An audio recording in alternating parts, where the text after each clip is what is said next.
Sikupenda kuwa hapa wala sipendi haya yanayonitokea.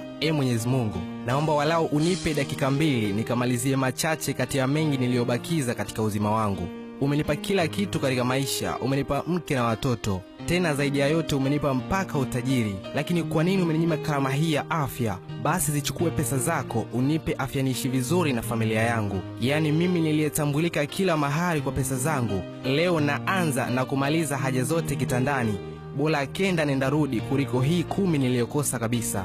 Hayo ni maneno ya kulalama aliyoyatoa tajiri mmoja maarufu sana nchini kwao, ambaye kwa sasa hajiwezi, yani yuko hoi kitandani. Raiti kama angelikuwa na uwezo wa kuchagua, basi yeye yuradhi kurudisha pesa na abakie na afya kama aliyokuwa nayo katika kipindi kilichopita.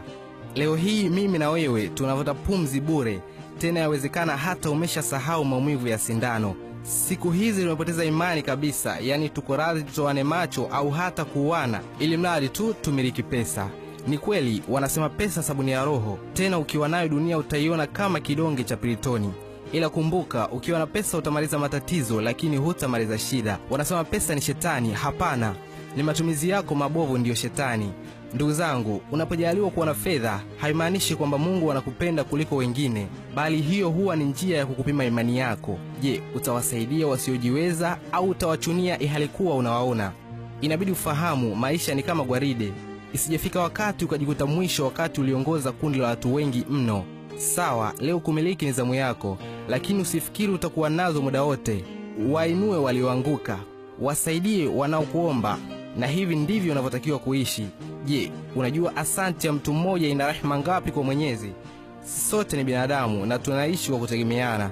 Ipo siku utaiacha dunia hii kurudi kwa Muumba wako, na huko hutakwenda na Prado wala ile benzi uliyonunua juzi, na zaidi ya yote hutazikwa hata na shilingi 50 ya mali zako.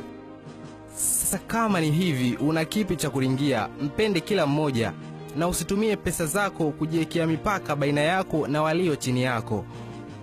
Wako wagonjwa wanahitaji operation hospitali, lakini pesa na wao ni kama mafuta na maji, basi wasaidie.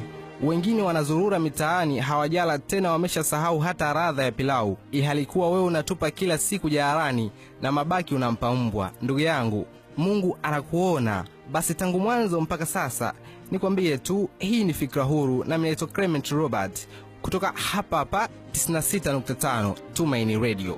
Nashukuru sana, kwa heri.